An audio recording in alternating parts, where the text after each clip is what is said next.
worked? Is a living wage and employee benefits like affordable health care more of a dream than a reality for you and your family? If so, it's time to form a union. Don't be denied the wages and benefits you deserve. Come together in a union with the power of numbers. A union is not a privilege, it's your right, and it will make a difference. Contact Teamsters Local 1932, a powerful and successful labor union in San Bernardino, by visiting teamsters1932.org/organize to start today.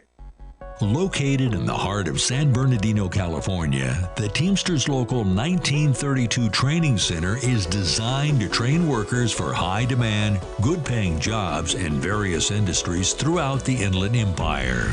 If you want a pathway to a high-paying job and the respect that comes with a union contract, visit 1932trainingcenter.org to enroll today. That's 1932trainingcenter.org. One of the best ways to build a healthier local economy is by shopping locally. Teamster Advantage is a shop local program started by Teamster Local 1932 that has brought together hundreds of locally owned businesses to provide discounts for residents who make shopping locally their priority. Everything from restaurants like Corky's to fun times at SB Raceway and much, much more. If you're not currently a Teamster and you want access to these local business discounts, contact Jennifer at 909-889-8377, extension 224. Give her a call. That number again is 909-889-8377, extension 224.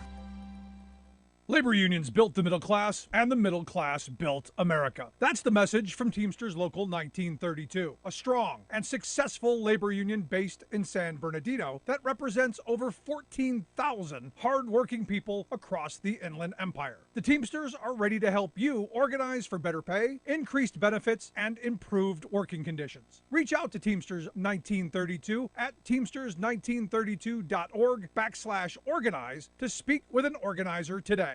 Rick Smith.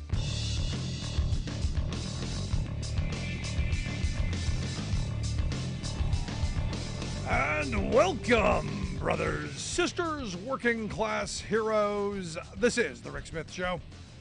Thanks so much for being here today on the big program. Lots to get to, lots to talk about. Not sure if you saw the news today, but the submarine, not going to happen.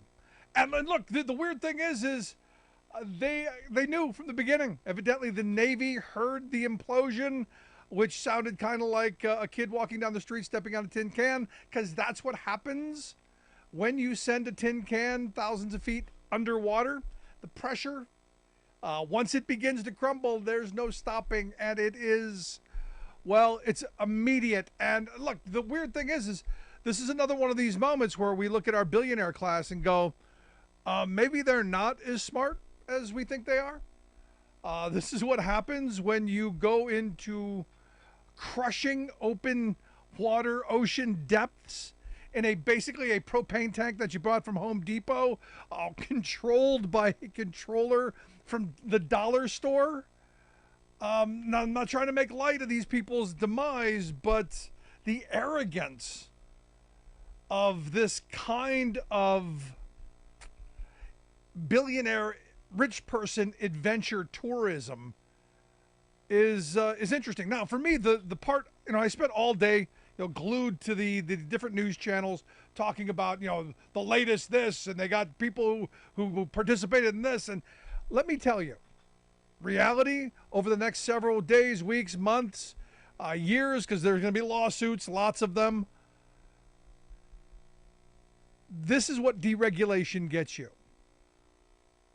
We're now starting to hear stories of, well, we knew it was unsafe. We knew that, this was a bad idea. We're now starting to hear, former workers coming out and saying, well, this. And as I said, we've now got a front row seat to see that our billionaires aren't as smart as we've propped them up. In fact, there was one guy that they brought on the F channel who evidently was scheduled to be on it, but, somehow got off because he said, And if you listen to the interview, it goes, look, I went and I saw the thing, and I'm going, you basically piece this together. Sure, maybe the Xbox controller was going to be good enough, but wouldn't you want something a little more substantial? Wouldn't you want something? Oh, I don't know, that at least looks professional. Some redundancies in the system, some stuff like this. Now we don't know what happened, but I got to tell you, as someone who was a diver, when you get down to the kind of depths that they were pursuing, the pressure, and on something that really, it looked like one of those propane tanks you see outside of a trailer in a trailer park. It looked like a bunch of people just fit in that, and let's see how far we can go down in, until it eventually just, collapsed. And this again is one of these moments where you go, why would you put yourself in that situation? Now, when they were showing the video from years ago, I'm looking at it going, no, you're not going to catch me in a tin can, going thousands of feet underwater. No thanks. That's not going to happen. And I come back to the regulation part, because it didn't matter which channel was airing this. The people that we're talking about were going, look, there were corners that were being cut.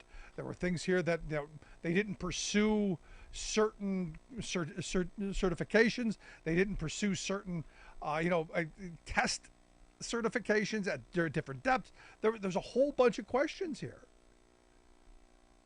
And I bring this back as a moment of going, we've got a fetish in this country right now, especially on the political right, of, let it be the Wild West. If you're dumb enough to jump into the tin can and go down there, that's on you. And look, it is. Part of it, part of me goes, fine. If you want to go down into the 12,000 feet underwater in what is really just a tin can, that's on you. But here's the thing. Think of all of the people involved in this search and rescue. Think of all of the people, all of the resources, all of the things that went after this. And there's part of me that goes, I don't know that happens if these aren't rich people. If there's not a billionaire on board, if these are just scientists, let's move along. But these are people of resource who pushed and pushed. So for me, there's part of that. Now, the lesson out of this is, maybe this industry will be regulated.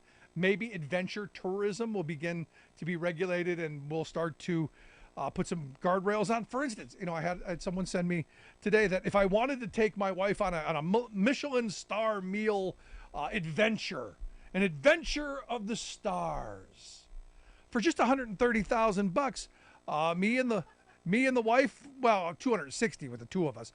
We could go up in a balloon, 15 miles in the air in a balloon, and have dinner. And I'm going, why would I want to do that? Well, it's the view. You're special. You're, again, this adventure tourism. We can do these things.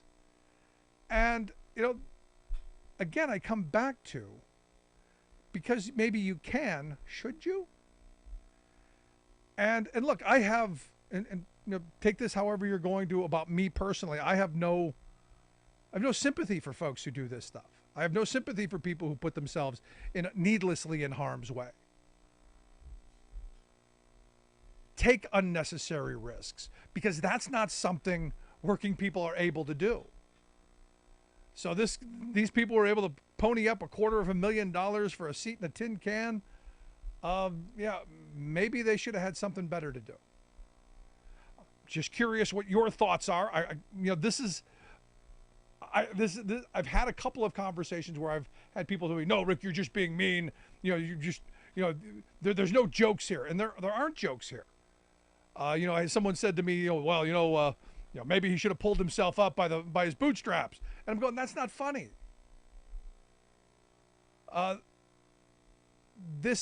People died in this, and I go back to, it's that cutting corners, it's that deregulation, it's that let the market decide mentality. But again, who could have been harmed in all of this? Think of all the working people who were out there searching for these folks. For me, that's where this all goes. And we're in a moment where this is just the beginning of this kind of stuff. For me, deregulation takes on much bigger meanings and puts us much greater risk. For instance, I watched all day long. It was all day, and I'm sure you did too, breathlessly as we were waiting to find out what they found. We're waiting on a press conference. We're waiting for someone to say, well, we found the debris field. We waited to find this. Do you know what else was going on today that got virtually no attention whatsoever? Did you know there was a NTSB hearing in East Palestine, Ohio today? It's going to go today and tomorrow. Asking the question, gee, why did you blow up those five tanker cars? When what we now know probably didn't have to. That got almost no coverage whatsoever. A little blurb in the Washington Post and the New York Times I caught. I watched some of the hearings, and it's one of these things where, again, as I'm watching this NTSB hearing, because that's what I do, my mind is in this place of, again, this deregulated environment, this regulations, when they do exist, only benefit the rich and the powerful and corporate interests. And the NTSB thing is a perfect example. They blew these cars just to get it out of the way and get things moving, get those tracks back up and running. We can't wait much longer. And the way that they laid out the timeline really, really points to Norfolk Southern just going, we don't have time for this nonsense. Let's just blow it up and get moving. But it got no coverage on the mainstream media. I didn't see much about it. Did you? And this is a situation that affects a lot of people, a lot of working people, a lot of poor working people, who I would guarantee in East Palestine, I guarantee there are a lot of yards who have propane tanks that look almost exactly like the thing that they sunk down to go down to the Titanic, that someone paid $250,000 to sit inside. The difference is our media structure. The difference is our all of our attention apparatus goes after the wealthy and screw the poor working person. So for me, as I'm looking at this thing in East Palestine, going, that should have been the headline. That should have been the front page news. That should have been what we should have been covering all day. But no. Treacher at the high seas. Breaking. The Navy heard it when it happened and didn't bother telling us. So lots of fun. I want to hear your thoughts. Email me, rick@thericksmithshow.com. Going to take a quick break. Right back after this. Some interesting Trump stuff on the other side. Another meltdown. I wonder why. What could it be that would send Donald Trump into a tizzy on this day? We'll find out when we come back.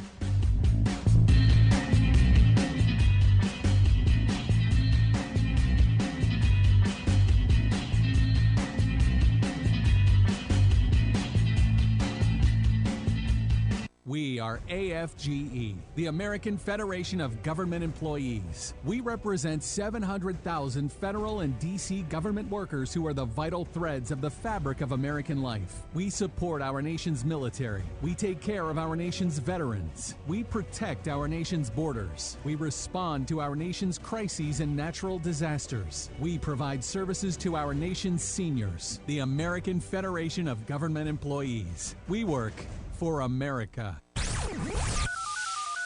The phone lines are open. Give Rick a call at 1-866-416-RICK. That's 1-866-416-7425. We are AFGE, the American Federation of Government Employees. We represent 700,000 federal and D.C. government workers who are the vital threads of the fabric of American life. We support our nation's military. We take care of our nation's veterans. We protect our nation's borders. We respond to our nation's crises and natural disasters. We provide services to our nation's seniors. The American Federation of Government Employees. We work for America. Welcome back to the Rick Smith Show. Now, here is Rick Smith. So Donald Trump went on a Truth Social rant. The radical left investigations of me now, federal, state, and city are a scam and a continuation tightly coordinated with each jurisdiction and run by now fully exposed as being corrupt and shameless DOJ and FBI. The boxes hoax. It's now the boxes hoax. It's not that he had a whole bunch of boxes with classified documents shoved in a bathroom. No, it's now a hoax. The pictures you saw of the boxes, that's a hoax. It's the boxes hoax, of course. But the boxes hoax, where I come under the Non-Criminal Presidential Records Act and have done nothing wrong, has exposed Biden, who is not protected by the PRA because he was not president. He has literally thousands of boxes, numerous in Chinatown, and containing really bad stuff. And you go, wow, okay, well, you got that out. You got that rant. Then another one right on the heels of that. Congress will hopefully now look into the ever-continuing witch hunts and election interference against me. Oh, poor, pitiful me. Oh, I'm the victim. Oh, let me get my V card out. Oh, woe is me. Remember, this guy's brand, he's a winner. He's the winner, always. He says, where I have no doubt that information is being secretly planted by the scoundrels in charge. The perfect phone calls, Atlanta. Really? I heard the one. Sounded like you were telling him to go find some votes for you.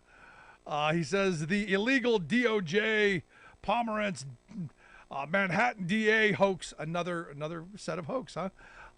Where virtually everyone agrees there's no case, and the New York SAG scam, where I have proven beyond a doubt that there is no case, but still hostile judge, blah, blah, blah, blah, blah. And then again, back into a now all caps. Congress, please investigate the political witch hunts against me currently being brought by the corrupt DOJ and FBI, who are totally out of control. This continuing saga is retribution against me for winning. And even more importantly to them, election interference regarding 2024 presidential election. It will be their updated form of rigging our most important election. And you go, well, why would he be going on this rant now? Why is this a thing? What got Donald up early in the morning and ranting and raving? What is it? What could it possibly be that made him actually tweet out 3 very long, rambling tweets with lots of capital letters? What could it be? Could it be that his lawyers have finally seen all of the discovery? Could it be that his lawyers have gone, oh, they really have a case. Oh, this is ironclad. Oh, this is bad. This is going to be hard to defend, even for the stupid, even for the people who bought the T-shirt and are wearing it on their heads like a do-rag. This is bad stuff. They actually evidently have the grand jury testimony of his co-defendant, this Walt Nyotz, which I've been wondering why they didn't plead him out. I gotta imagine the grand jury testimony not good.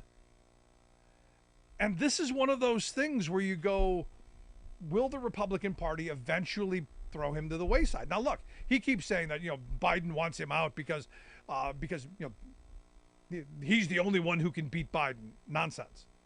I think Biden, personally, and I'm gonna get a lot of people mad at me, I think Biden, the only person Biden can beat right now is Trump, because people are so in the camps. I look at Trump as someone who has to be beaten. I want him to be the nominee, and I think Democrats do too. So this narrative that the winner Trump is throwing out there, I think is setting him up for an exit. I think he's setting himself up to be able to go, no, I need to take care of my business first. There's part of me that goes, there's no sane reason for him to go on these rants like this, knowing that there's so much out there. Now, as has been said a number of times by actual lawyers who know what they're doing, I'm just someone who, I follow good advice, which is, the best advice my grandfather ever gave me was, you have the right to remain silent. You should use that. You should use that a lot. And this is what I would tell Trump. Dude, you got the right to remain silent.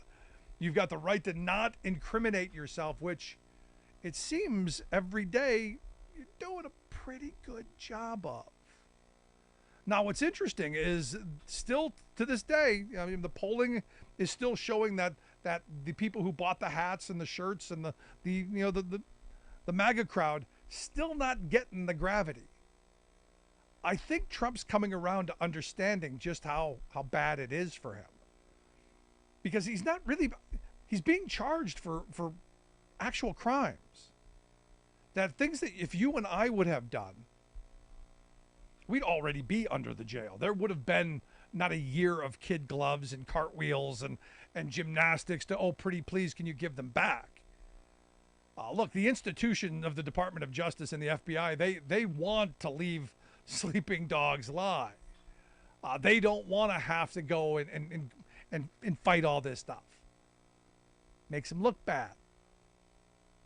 Especially with the law and order crowd who's talking about defunding the police, the FBI, the DOJ. So I gotta wonder what the next couple of days are going to bring us, because the more that Jack Smith hands over to them, the more that Trump's legal team realizes how screwed they are, the more I see the cornered rat striking out. The more I see him lashing out and the rhetoric getting worse. And I think, look, in the coming days, if you start seeing more of this and it getting much more pointed, especially with the dim in the House, it's bad. It's bad. So when Lauren Boebert and her clan decide, hey, we're gonna move articles of impeachment, we don't really know why. Not quite sure why we're going to impeach Joe Biden, but I'm going to move my articles of impeachment, which was tried today and, sent to the Judiciary and the Homeland Security committees, which is going to die in the committee, poor Lauren Boebert. She got called a little female dog by Marjorie Three Names for nothing, because Marjorie Three Names has got her impeachment bill. And there's this race to try and see who's going to be able to impeach Biden for no real reason. And I love how Biden's been handling it. Just ignoring it. Let the children play. Let the people who are void of any real ideas dig themselves the deepest hole possible. Because stop and think about if we really needed to get something done. Do you see the Boeberts and the Greens and the Gateses and all of the Scott Perrys of the world getting anything done? Do you see these people actually having an agenda worth pursuing? It's all a sideshow. It's all reality TV. It's it would be laughable if it weren't so destructive. It would be hysterical if it weren't this wonderful thing that we have, this ability of self-governance, this ability to rule ourselves by representative democracy. If it weren't such an incredible thing that's being destroyed right before our very eyes because of these people that, it was put to me today that, the Boebert Green thing was what you see in a trailer park. It's the kind of nonsense you get with people fighting in a trailer park. And I'm going, yeah, I get that. But at least in a trailer park, they get something accomplished. There's something done. These are people who actually work for a living. I've got more respect for the people in the trailer park because there's some resolution. These two idiots are just causing trouble and stirring things up just for attention. it's not about making the country better. It's not about him holding a Biden accountable. It's not about any of that. It's about retribution and attention. It's about someone didn't breastfeed them as children. That's all I can come up. Maybe drop them on their heads. And yes, that's a PSA for breastfeeding. Yes, hold your children, love your children, treat them well, raise them properly, so we don't have these kind of people in our government. Best PSA I can get. Those two right there. Are, again, another example of why we need better. Look, anyone can be a parent. You need a license to get a dog? Anyone can be a parent, and evidently. Oh, Rick, you're being so mean. Seriously, is anything positive coming out of our House of Representatives? Is there any legislation that they're going to move that's going to help us deal with the problems that are coming in the future? And we've got real big problems. There are things going to happen that are going to harm our economy and harm the working class of this country that are being completely ignored because, well, they need their pound of flesh. They need their moment of attention. I want to hear your thoughts. Email me, rick@thericksmithshow.com. You miss any portion of the program, grab the podcast. We'll take a quick break. When we come back, our good friend Sarah Burris is going to be here to share some thoughts on the top stories of the day. I'm Rick Smith, and this is Labor History in 2. On this day in labor history, the year was 1999. That was the day 5,000 textile workers at 6 Fieldcrest Cannon Mills in North Carolina began voting for representation by the Union of Needle Trades, Industrial, and Textile Employees, better known as UNITE. The victory, later validated by the NLRB, was a significant win for labor in the anti-union South. The union's organizing director, Bruce Rauner, stated, quote, "It feels like we just organized GM. Suddenly, we've got a beacon to show other textile workers that they can do it." Labor historian Leon Fink noted that, quote, "It's a stunning victory for the union. It's the biggest breakthrough in a traditional Southern industry for probably the last quarter century." Then AFL-CIO President John Sweeney remarked that it was the largest union victory in a Southern textile mill in history. The election and victory came after 25 years of struggle and 4 previous attempts to organize at Fieldcrest Cannon Mills. Many noted that the young immigrant workforce made the difference. Conditions had been worsening at the mills. Workers, fed up with production line speed up, punitive decreases in piecework premiums, and company harassment, were compelled to vote union. One worker stated that he and many others were sick of lies management told to keep workers from voting yes in previous elections. Supervisors routinely intimidated workers to vote no with promises of higher wages, or when that failed, threats of deportation. Workers were barraged with various forms of anti-union propaganda. They found anti-union videos mailed to their homes. Some were paid extra to distribute Vote No t-shirts on the shop floor. The company finally recognized the union and negotiated a first contract that guaranteed higher wages, pensions, and other benefits. Years ago, a Texas lawmaker got caught using his official position to enrich himself by taking money from special interests in exchange for voting their way. The culprit did not deem this as corrupt, but just the normal ethic of an enterprising business transaction. "I seen my chances," he explained, "and I took 'em." This is the Clarence Thomas Code of Ethics. As has been widely reported, this Supreme Court judge, who reliably rules for corporate supremacy over the people's interests, has secretly been on the take for years from a billionaire corporate right-winger.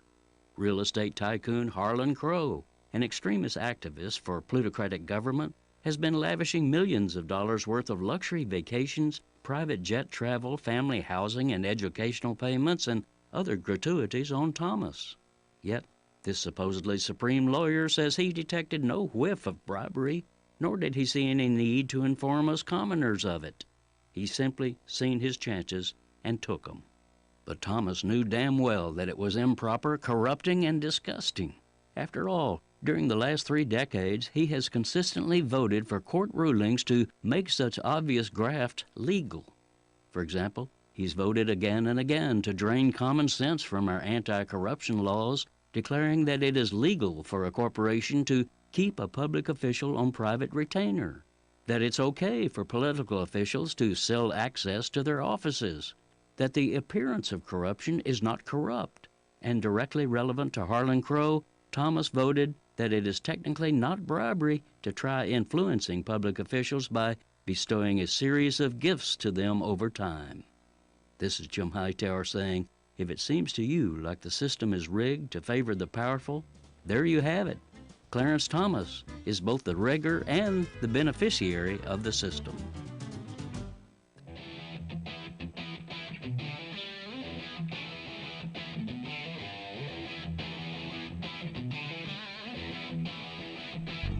Welcome back to the Rick Smith Show. Now, here is Rick Smith. I find it interesting that Billy Baldwin tweeted out today. This is one of those things where it shines a whole new light on things. He tweeted, Robert Kennedy Jr. told me on several occasions that he contracted hepatitis C from my father-in-law, John Phillips, when they shared needles shooting heroin together back in the 70s. He said, I find that to be disturbing, unsettling, and impossible to prove because in his very next breath, he told us that, quote, shared needles with junkies in shooting galleries up in Harlem on many occasions. And now he's an anti-vaxxer. Now he's in there with the Moms for Liberty. Yeah. Anyway, here to share some thoughts on the top stories of the day. Our good friend Sarah Burris, she's a reporter over at Raw Story, rawstory.com, the website where you find all the news, information, and entertainment you could possibly grab. Sarah, thanks for taking time for us. Hello, happy Thursday. So, what do you think of this? The RFK, I didn't know he was a heroin addict. It's interesting that you say that because we talk about like what could possibly have happened in his brain to make sense. Him right. And the thing is like once you use a lot of these drugs, particularly for a while, like it takes a really, really long time to get out of your system, and it does lasting damage, particularly when you talk about heroin. Like that was my stepbrother's drug of choice after he became addicted to opioids. So it takes a year of being clean. If you can stay clean for a year, you have a 60% greater chance of survival. Wow. Than if you didn't. And so, now, I can't verify this is true. But I did look, and there are numerous stories of RFK Jr. saying that he had his drug problems, and it makes a lot of sense on how you then get him where he is today.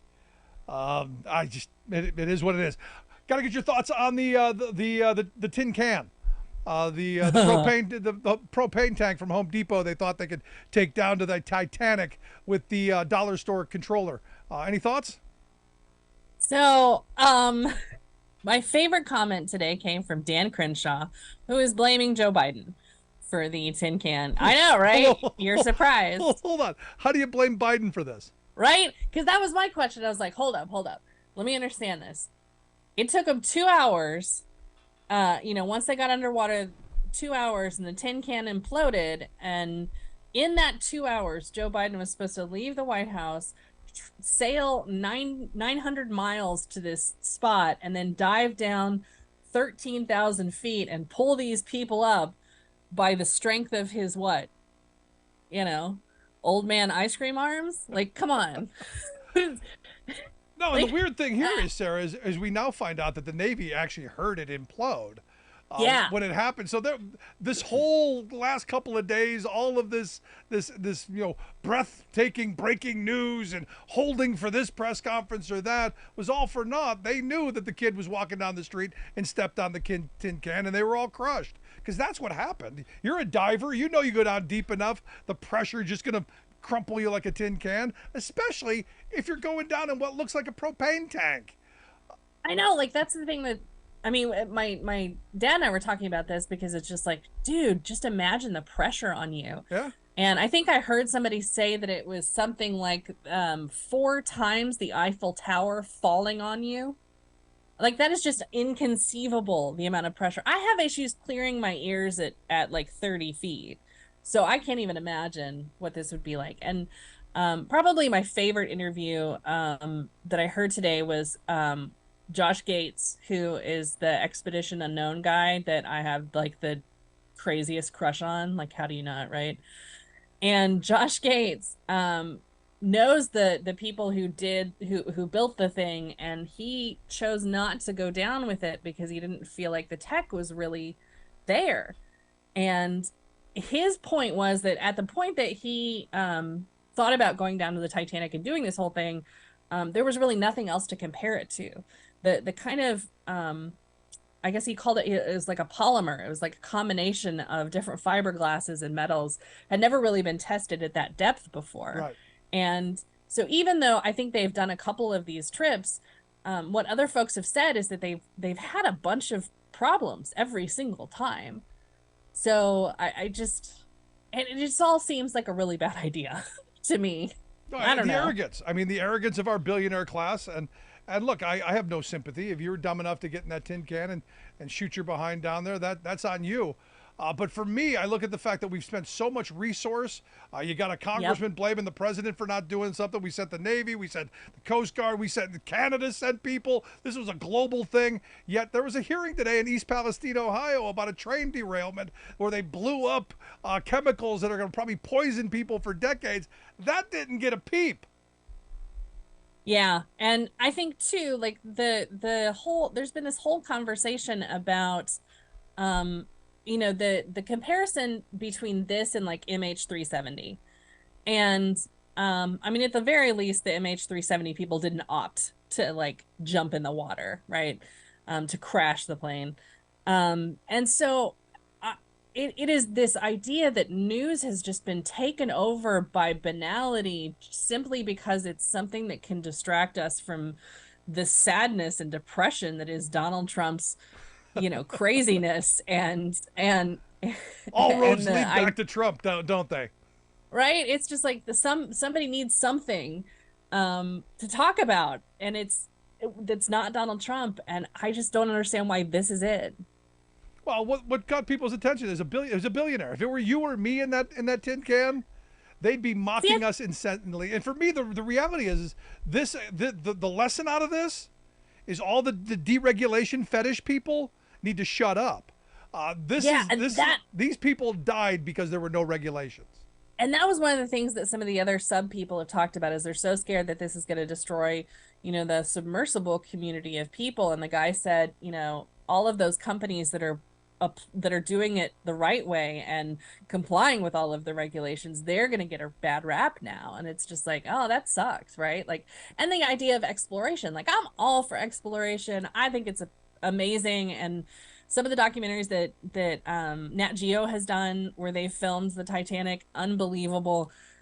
There is a fine line between fetishizing exploration for your own billionaire self purposes and legitimately funding something that matters. Yep. I'm right there with you. Listen to the Rick Smith Show with Sarah Burris. Sarah's a reporter at Raw Story, rawstory.com, the website. You got questions, comments, something on your mind, I want to hear it. Email me, rick@thericksmithshow.com, or give us a call, 1-866-416-RICK, 1-866-416-7425. Want to get to Congress. Why? I got to bring up the trailer park fight from yesterday. Oh my God, right? You had Gun Fetish Barbie and Marjorie Three Names kind of going at it. One called the other one a little female dog. The other one had her little impeachment, things sent to committee. Any thoughts?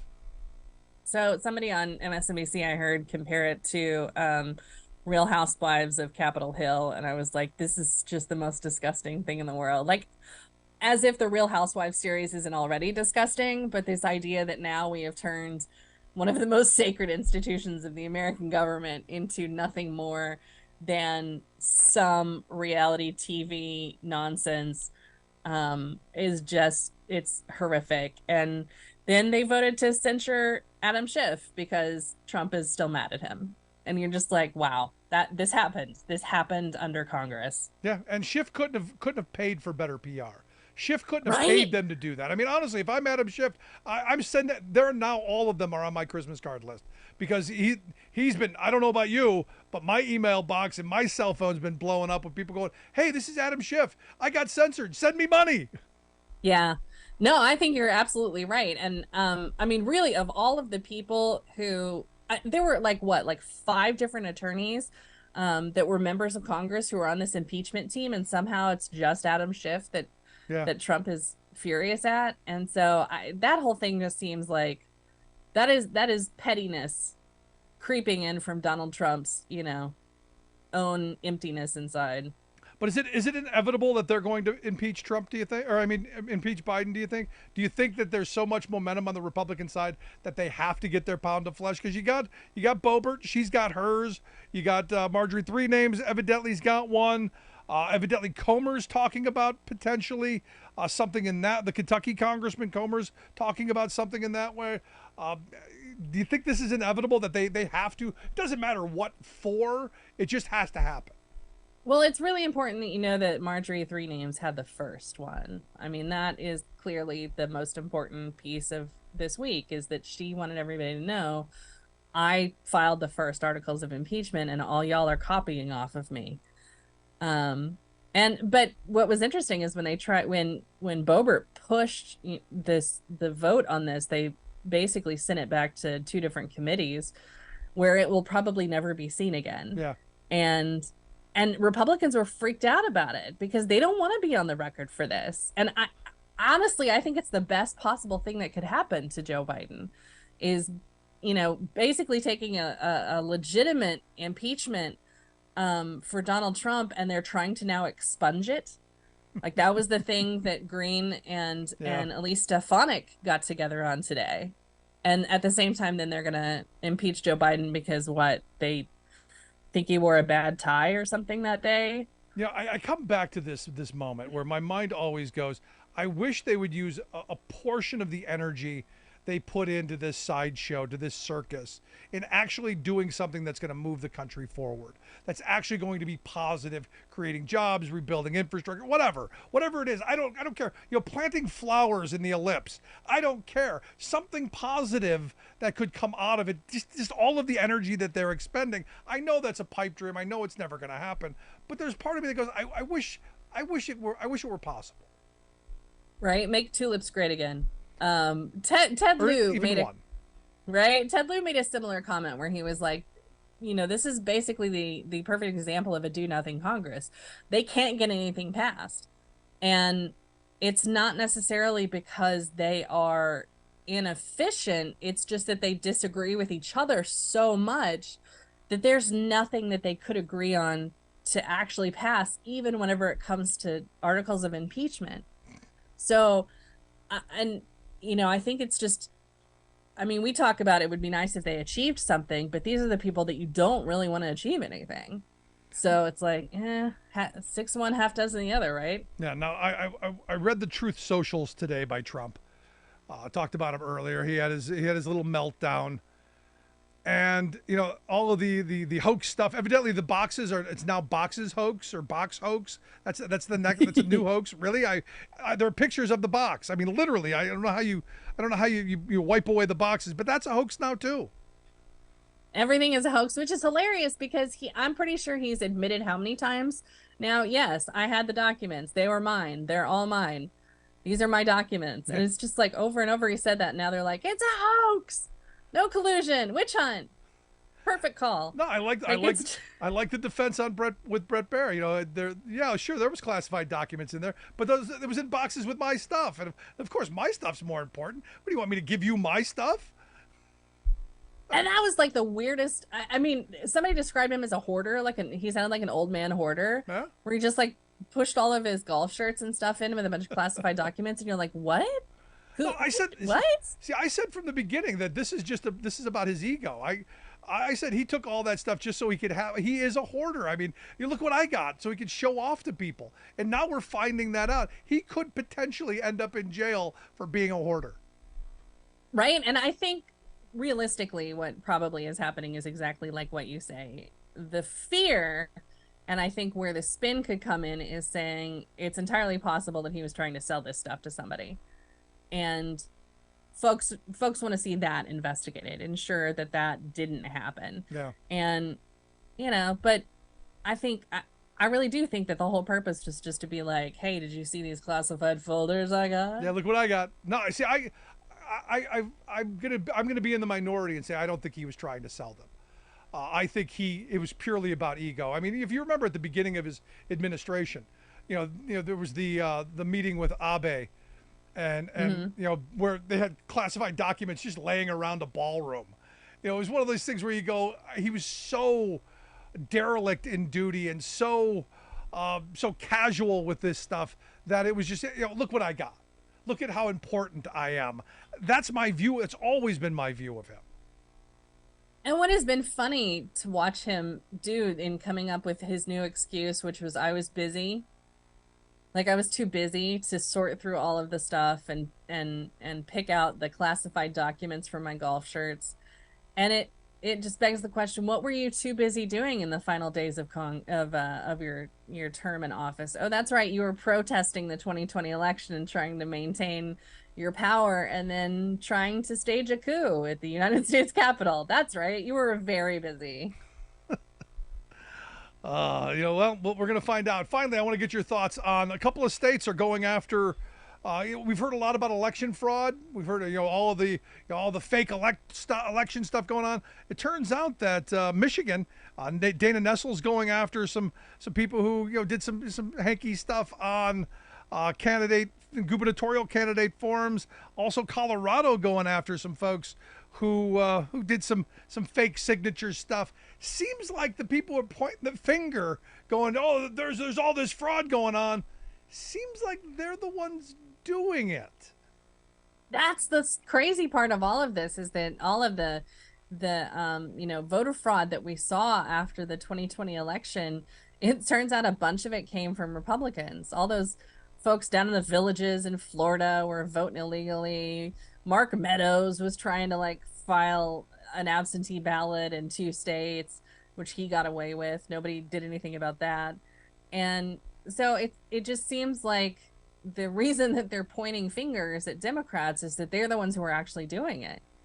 Yep. I mean, well, isn't that how it usually works out? The person who's accusing you of doing stuff is actually doing stuff.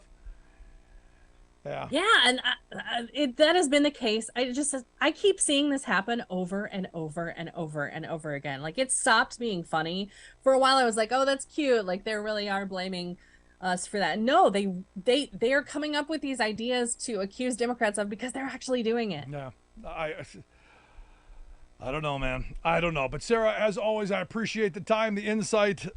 Thanks so much for the work you do. Good stuff over there at Raw Story. Hope folks will take a look at the website, rawstory.com. Thanks so much. Thanks. My pleasure. Have an awesome weekend. You as well, our good friend Sarah Burris. Remember, check out the website, rawstory.com. We'll take a quick break. Right back with your thoughts. Stick around. You're listening to The Rick Smith Show. We're working people from the talk.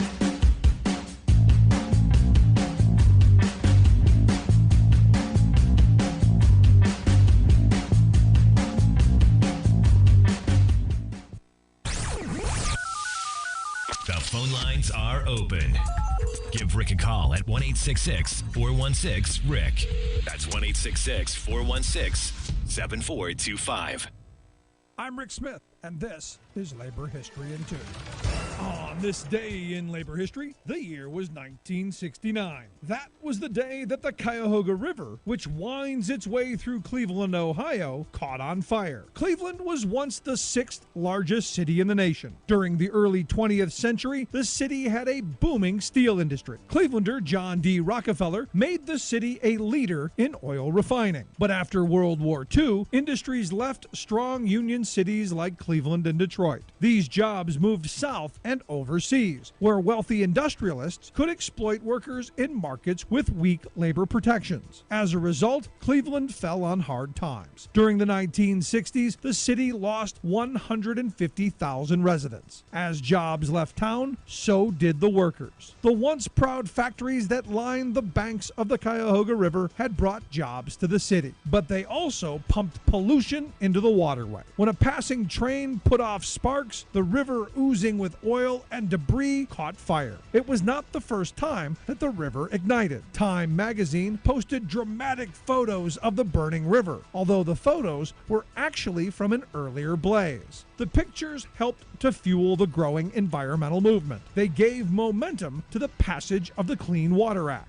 The Cuyahoga was not the only urban river impacted by industry. The Time article described how, quote, Omaha's meat packers filled the Missouri River with animal grease balls as big as oranges. Today, one of Cleveland's breweries sells a popular Burning River Pale Ale. The Burning River is part of the history and the folklore of the city. Burn on, big river, burn on. Burn on, big river. Like what you hear? Check out more at laborhistoryin2.com. You're listening to The Rick Smith Show, where working people come to talk. Well, shocking, evidently Samuel Alito, another Sam Alito story. Evidently there's been a trip to Rome, I guess, funded by a religious group that had briefs filed before the Supreme Court. I know, shocking, that our conservative justices are cashing in. And look, it's the whole incestuous pool of what's happened with money in politics. And look, the organizing on the right, you got to give them credit. They built organizations to do exactly what we're finding out about only years later. For those of us who've been paying attention, this is not new.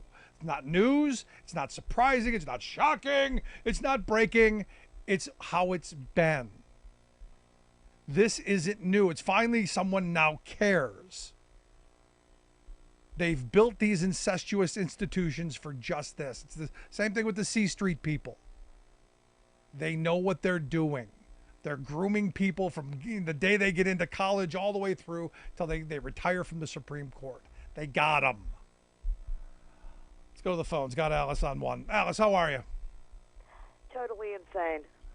What's on your mind? I see you're feeling better. That's a good thing. I am feeling better, and for all the people who wished me ill, blank you. Yep. Hey, they should remember karma has a way of coming back around. There you go.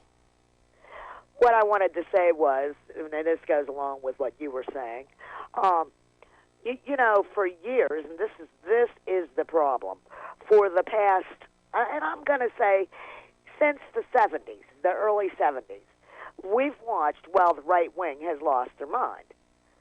And we've all just kind of shrugged and gone, oh, well, you know, to each their own. And they've come off with all these outlandish ideas and conspiracy theories. And again, we've just shrugged. And when I say we, I mean as a nation, the saner ones of us. We've just kind of shrugged and grinned and shook our heads. And as we've done that, they've gotten braver and bolder. And then we end up with Trump trying to do an insurrection, all the Q nonsense, and all the idiots in Congress, and all of the stuff going on with the Supreme Court. And now everybody goes, oh, gee, wait a minute. You know what? Maybe we should have been paying attention. I hope we're at that point. As usual, being too tolerant has led to those who are intolerant gaining authority. So it is what it is. Have a good evening. There you go. I agree with you, Alice. Good point.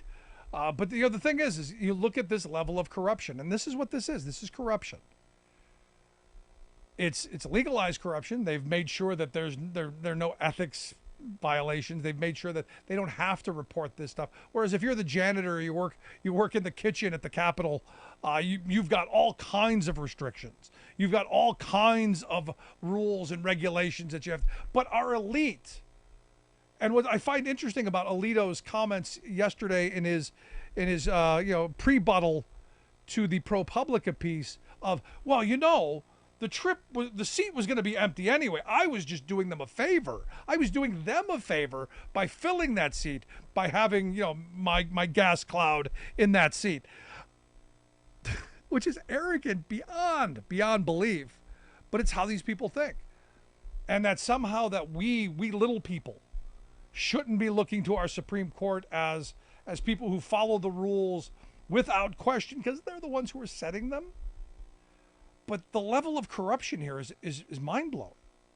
And look, I look at Trump and all of the corruption that came around him and the chaos that comes around him as one form. That's idiotic stuff. The fact that he didn't give the classified documents back is just beyond stupid. I mean, you got to call it what it is. It's just stupid. And anyone who would want a stupid president like that is needs help.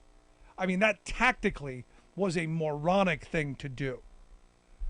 But the other side of this is the longer term corruption, the kind of stuff that happens in the smoke-filled back rooms, the kind of stuff that happens in these think tanks.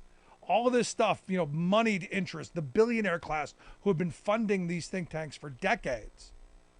They know what they're getting. They know what the quid pro quo is. They know that they're putting someone reliable on the court. So no, was there a, hey, judge, I'm going to take you on this trip and you're going to do this for me and we're going to write out this contract that's going to be the quid pro quo, that you're going to do this for this.